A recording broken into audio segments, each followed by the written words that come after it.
안녕하세요. 컴퓨터의 이해와 활용 벌써 12주차 강의입니다.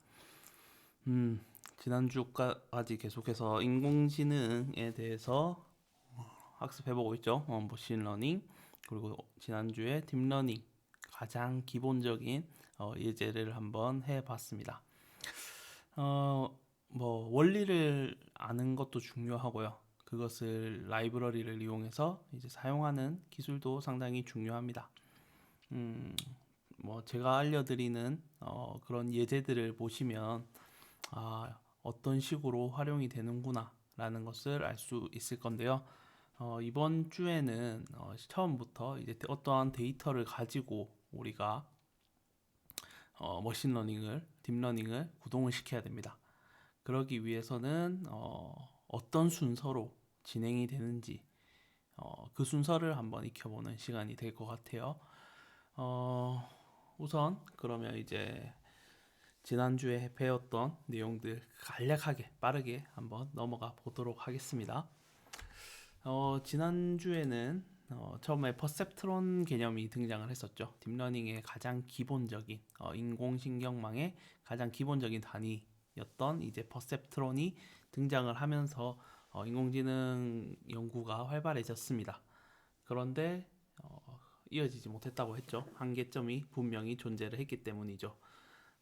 이런 인공신경망, 얘는 이제 우리 뇌 속에 있는 신경망이죠. 신경세포, 뉴런이라고 부르는 얘를 모방시킨 것을 퍼셉트론의 개념으로 가져왔다라고 말씀을 드렸습니다.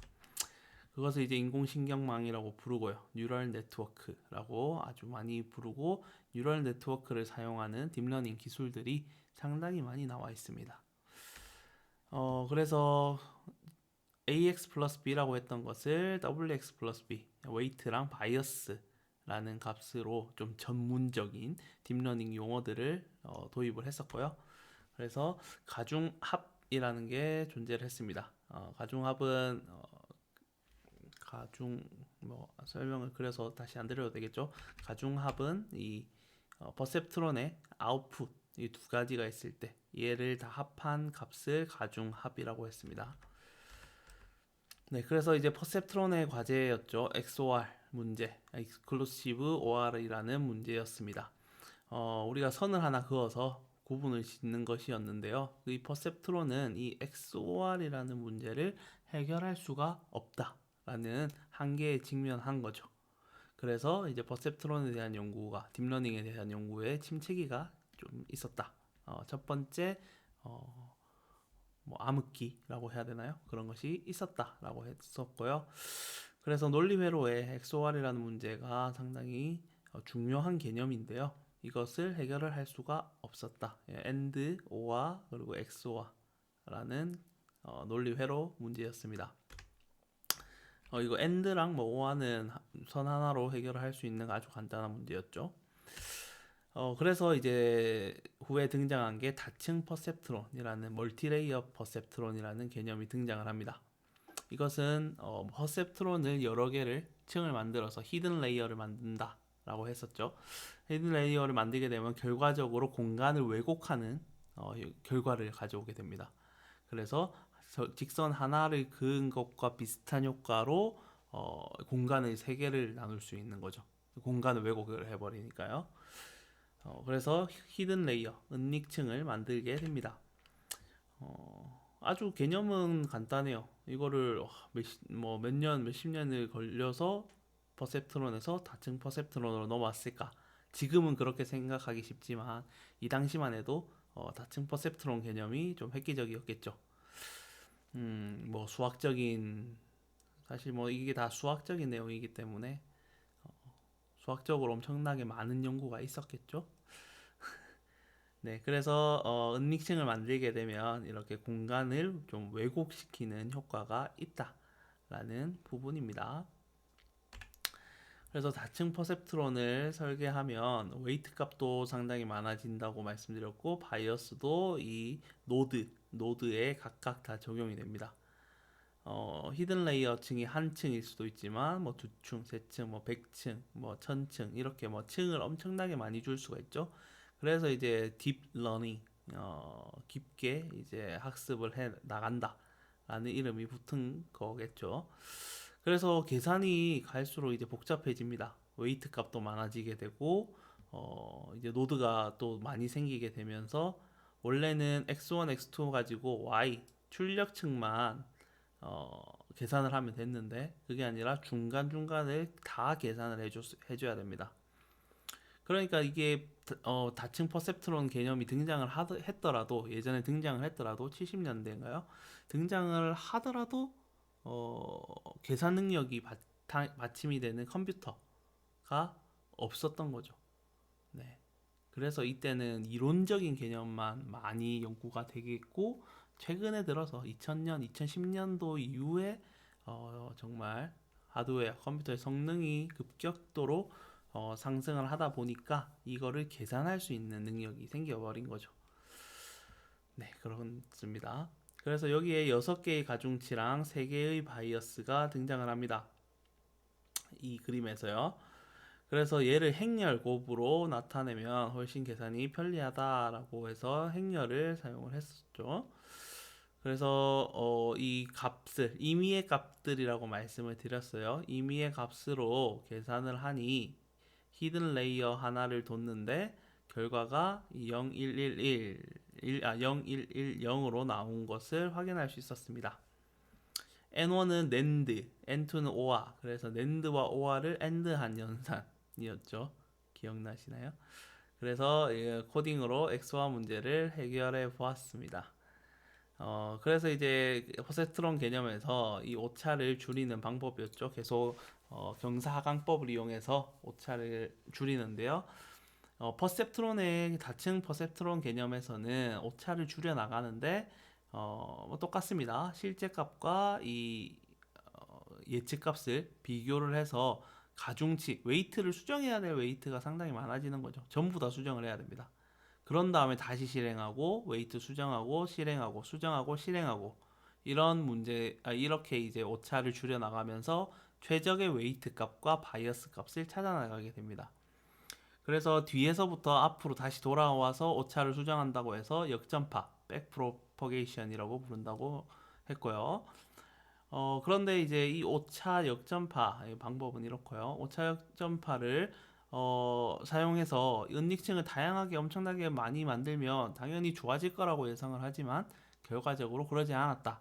왜냐하면 중간에 오차가 없어진 기울기 소실 문제. 이거 오차를 수정을 해 나가야 되는데 이제 하나씩 앞으로 수정을 해 나가는데 층이 많다 보니까 우리가 미분을 계속 했죠. 경사강법에 계속 미분을 하죠. 미분값이 우리가 아는 시그모이드 함수. 시그모이드 함수는 미분값이 최대 0.3이었어요. 그렇죠. 0.3. 네, 0.3이었죠. 시그모이드를 미분하면 최대 0.3. 그렇기 때문에 층을 거슬러 가면 이 그 오차를 계속 곱해 나가면서 하는 거죠. 그러면 0에 수렴하게 되는 거죠. 그렇기 때문에 원래 맨 앞에 있었던 웨이트 값은 수정도 안 됐는데 여기서 0이 나와 버리는 문제가 생깁니다. 그래서 다시 돌아가더라도 오차는 크게 수정되지 않고 제대로 수정이 되지 않는 거죠. 전체 그 출력층에 가까운 층부터 전체의 웨이트 값을 다 수정을 해야 다음에 실행했을 때, 그 다음 실행했을 때 조금씩 나아지는 웨이트를 찾을 수가 있는데 끝까지 얘의 웨이트는 그대로 중간에 가면서 소실되어 버리는 그런 문제가 있었기 때문에 활성화 함수인 시그모이드가 아니라 하이퍼볼릭 탄젠트, 렐루, 소프트 플러스 이런 다양한 활성화 함수가 나왔다고 말씀드렸습니다. 그 중에서 제일 많이 쓰는 게 이제 시그모이드 그리고 렐루 함수 많이 썼습니다. 모델에서 이제 층을 나눌 때 처음에 렐루를 쓰고 마지막에는 시그모이드, 끝에 가서는 시그모이드를 쓰는 방법으로 우리가 지난 딥러닝 예제를 해봤었죠. 그리고 이제 경사하강법 중에서도 고급 경사하강법이라는 것이 나왔었습니다. 이거는 그냥 경사하강법은 계속해서 전체 데이터를 다 미분을 해야 되기 때문에 계산량이 많기 때문에 느리겠죠, 당연히. 그래서 확률적 경사하강법이라는 방법, 그리고 모멘텀이라는 방법, 다양한 6가지 방법을 설명을 드렸습니다. 그렇죠? 뭐 이런 것이 있다 정도만 아시면 될 것 같고요. 사실은 이거를 뭐 정말 구체적으로 이게 지금은 우리 케라스에서 사용법만 나타냈지만 정말 전문가들, 데이터를 분석하는 데이터 분석가라든지 뭐 이걸로 이제 직업을 삼으시는 분들은 이 안에 있는 통계적인 수학적인 원리를 다 알고 있겠죠, 당연히. 알아야지. 이 원리를 알아야 내가 나중에 오늘 나중에 데이터를 볼 건데요. 그 데이터를 보고 어떤 것을 적용을 해야 제일 효과적인지를 알게 되겠죠, 당연히. 우리가 뭐 우리도 그렇잖아요. 수학을 뭐 많이 알면 알수록 계산하는 게 훨씬 더 빠르잖아요, 사실. 예전에 처음에 초등학교 뭐 들어갔을 때 1부터 100까지를 다 더해라 라고 하면 진짜 어릴 때는 손가락을 세가면서 다 더하겠죠. 그러면 오차도 상당히 커질 거고요. 그 다음에는 이제 덧셈을 배운 다음에는 1 더하기 2 더하기 다 써서 다 더하는 방법도 있겠죠. 그런데 이제 학년이 늘어가면서 배우는 것이 이제 공식도 배우게 되고, 네. 그럼 공식에 적용하면 상당히 빠르게 되죠. 뭐 2분의 n 그리고 n 더하기 1 곱해서 뭐 2로 나누는 거. 네, 그런 방법을 다 알아야지 어떤 문제를 봤을 때 그 문제를 가장 효과적으로 효율적으로 해결할 수가 있는 거죠. 그래서 지금 제가 하고 있는 컴퓨터 이화 활용에서는 이런 것이 있다 정도를 알려드리는 거고요.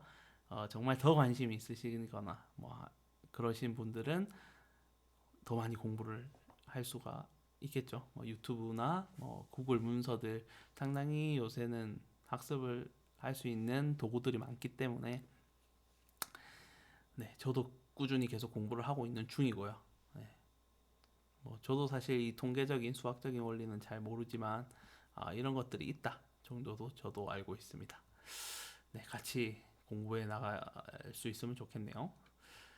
네, 그래서 지난 마지막 예제에서는 아담이라는 이 고급 경사강법 중에서 아담을 썼습니다. 옵티마이저라고 해서 옵티마이저 아담 이런 식으로 썼죠. 이렇게 쓰지 않고 다르게 썼었죠. 네, 그래서 지난주에 마지막으로 했던 것이 이제 딥러닝 직접 해보는 딥러닝이라고 해서 처음으로 코드를 짜봤습니다. 생각보다 짧은 코드였죠. 기존 환자 데이터를 이용해서 새로운 환자가 이제 생사를 예측하는 프로그램을 짜봐라라는 코드였습니다.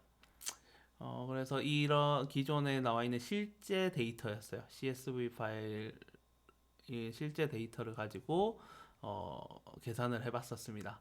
17개의 속성이 있었고 클래스 이거 죽느냐 사느냐였습니다. 그래서 코딩을 해봤습니다. 기억나시죠? 뭐 코드를 간단하게 보면 지난번에 딥러닝 코드가 이랬었죠. 네, 코드가 생각보다 짧았습니다. 다양한 계산을 이러한 라이브러리를 가지고 했기 때문에 상당히 간단하게 해결할 수가 있었습니다. 그 다음 오늘 할 내용을 보겠습니다. 네, 오늘은 이제 처음 딥러닝과 데이터라는 제목이긴 한데요. 실제로 머신러닝 그리고 딥러닝 뭐 인공지능을 만들 때는 제일 먼저 시작되는 게 문제에서 출발하겠죠. 어떤 문제? 내가 뭐 어떠한 문제를 발견하는 게 첫 번째겠죠. 우리가 처음에 했던 뭐 스마트폰을 많이 사용하는 사람들은 성적이 낮을 것이다. 뭐 이건 가설이죠. 그러니까 가설을 세워야 됩니다. 그게 문제가 되는 거죠. 또 어떤 게 있을까요? 뭐 운동을 많이 하는 사람들은 뭐 어떤 당뇨병에 걸릴 확률이 낮을 것이다. 뭐 이런 질병과 어떤 원인과의 관계, 이런 관계들을 이제 파악하는 문제를 가장 먼저 생각을 해야 됩니다. 그런데 이제 그 문제를 해결하기 위해서는 최근에 가장 중요시 되는 게 데이터라는 거죠. 네, 데이터가 완전 전쟁이죠. 데이터 전쟁이라고 해도 좋을 만큼 뭐 데이터 3법이 통과됐다 뭐 이런 얘기 많이 들으셨을 거예요. 그런데 뭐 또 다른 문제점이 생긴 거예요. 우리나라의 뭐 규제가 너무 심하다. 데이터를 다루는 시는 분들에게는 그게 가장 큰 이슈입니다. 그래서 데이터가 중요한 시대입니다. 뭐 4차 산업혁명 뭐 이런 얘기 많이 들으셨을 텐데 데이터의 양이 너무 많다고 중요한 건 아닙니다. 딥러닝을 할 때. 물론 많으면 좋겠죠. 많으면 좋은데 그렇게 많은 것보다는 필요한 데이터가 얼마나 많은지 중요하다는 겁니다. 지금 코로나 사태를 봐서도 뭐 이태원 클럽을 방문했던 사람들의 기입한 전화번호가 잘못되었다. 그게 이제 데이터의 오류죠. 잘못된 데이터가 많으면 뭐예요? 뭐 전화를 안 받거나 아니면 잘못된 번호를 기록할 수가 있잖아요. 그렇기 때문에 나라에서 뭐 경찰에서는 어떠한 데이터를 사용을 했죠? 네, 그 근처 기지국 스마트폰을 다 가지고 있다는 가정이 들어가야 되겠죠. 스마트폰을 보통 다 가지고 있으니까 그 스마트폰을 접속한 기지국의 데이터를 사용하게 되는 겁니다. 그러면 여기서 또 오류가 발생할 수 있겠죠. 클럽은 방문하지 않았지만 그 근처에 살기 때문에 거기 접속되는 사람들도 많다는 거죠. 그렇기 때문에 이번에 이태원 사태가 발생했을 때도 어, 뭐 많은 문제점이 있었죠. 이게 뭐 개인정보 침해이다, 뭐 아니다, 뭐 이런 문제가 있었지만 아무튼 이러한 데이터가 중요합니다. 그런데 그래서 필요한 데이터가 얼마나 많은지 중요한 거죠. 가장 이전 방금 설명드렸던 이태원 문제에서 그 방문했던 사람의 전화번호 그리고 뭐 이름 뭐 이런 게 다 정확하게 있다면 가장 좋겠죠. 그 사람만 조사를 하면 되니까. 그런데 그게 없기 때문에 최대한 어, 정확한 데이터를 많이 찾아내는 게 더 중요했다라는 부분입니다. 그리고 이제 그 준비된 데이터가 효율적으로 사용되게끔 가공이 되어 있는지도 중요합니다. 음, 그리고 그래서 이제 좋은 데이터를 가지고 시작해야 내가 머신러닝을 돌리든지 뭐 다른 문제를 해결하든지 성공할 확률이 높습니다.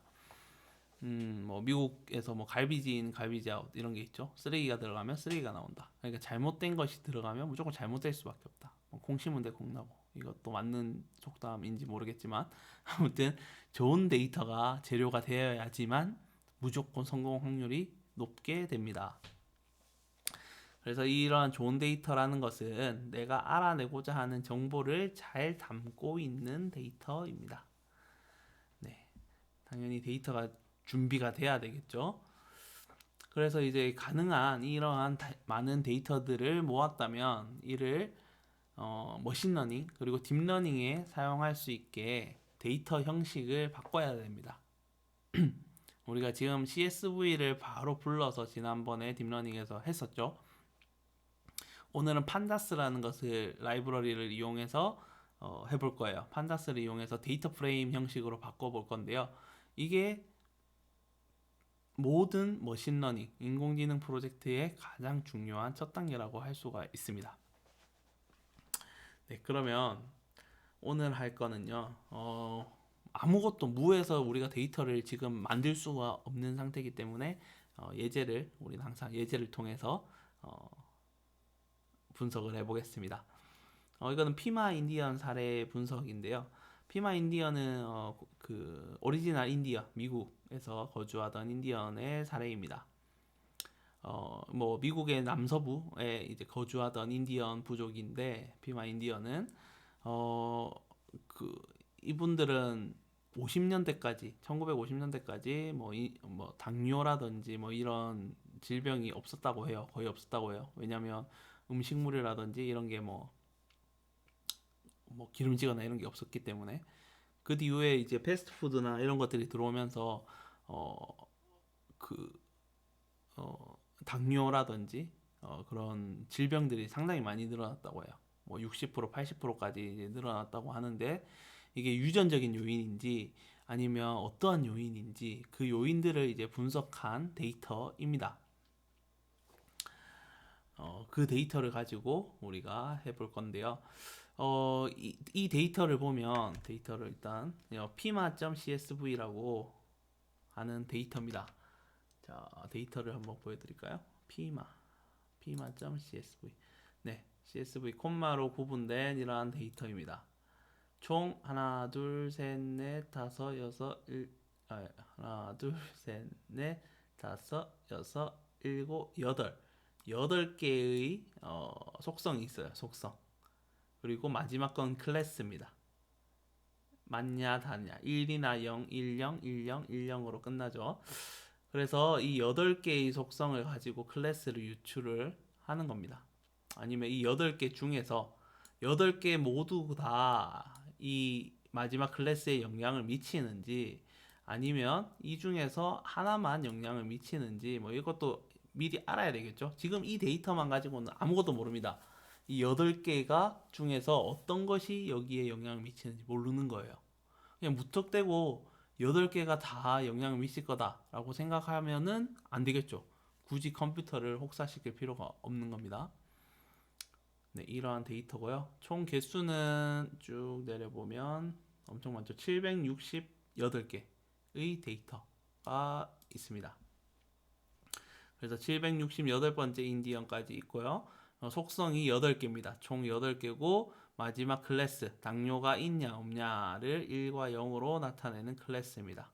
이 속성을 가지고 이제 클래스를 분석을 해야 되는 겁니다. 이 관계를 확인을 해야 하는 게 우리의 임무인 거죠. 어떤 것이 당뇨에 영향이 크다라는 것을 보는 겁니다. 샘플은 768개고요. 속성은 8개.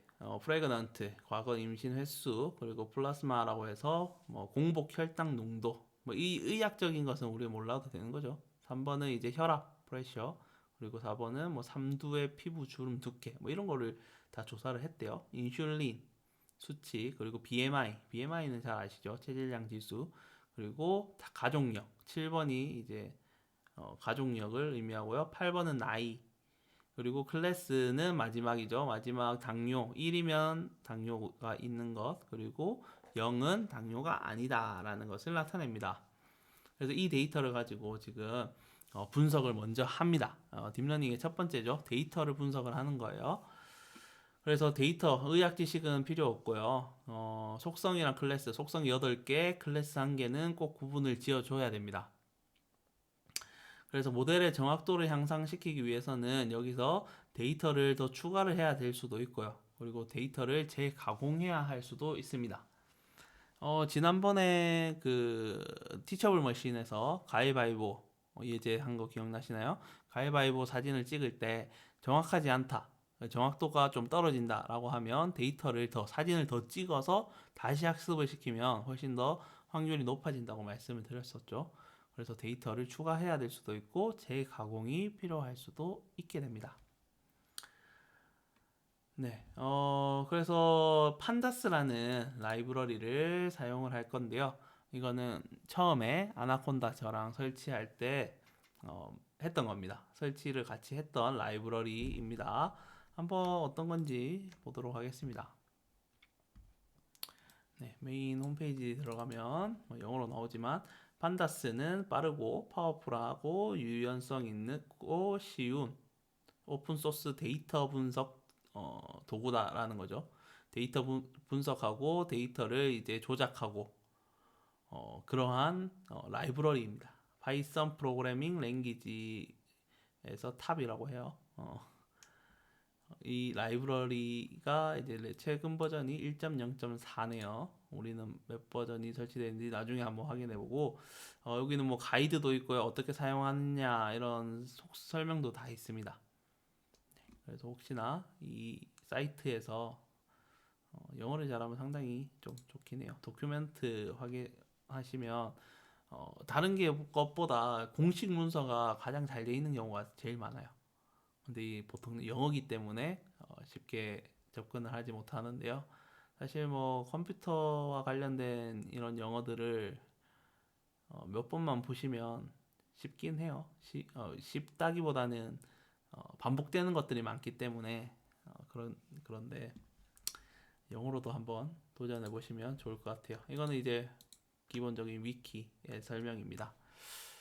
위키 설명을 보면 컴퓨터 프로그래밍에서 판다스는 소프트웨어 라이브러리이다. 파이썬 프로그래밍 랭귀지로 쓰여진 소프트웨어 라이브러리고 데이터 가공과 분석을 위해서 사용이 된다라고 보시면 됩니다. 뭐 데이터 가공 분석에서는 가장 많이 쓰는 라이브러리가 아닌가라는 생각이 듭니다. 그래서 판다스에서는 중요한 거는 데이터 프레임 이것만 아시면 될 것 같아요. 판다스에서 쓰는 형식이 데이터 프레임입니다. 네. 판다스 is mainly 주로 used for machine learning in form of data frame. 데이터 프레임이라는 형식을 많이 사용을 하게 됩니다. 그래서 CSV라는 보통 CSV를 파일을 데이터로 많이 저장을 해놓죠. 이 CSV를 데이터 프레임으로 바꿔서 쓴다라고 보시면 쉬울 것 같습니다.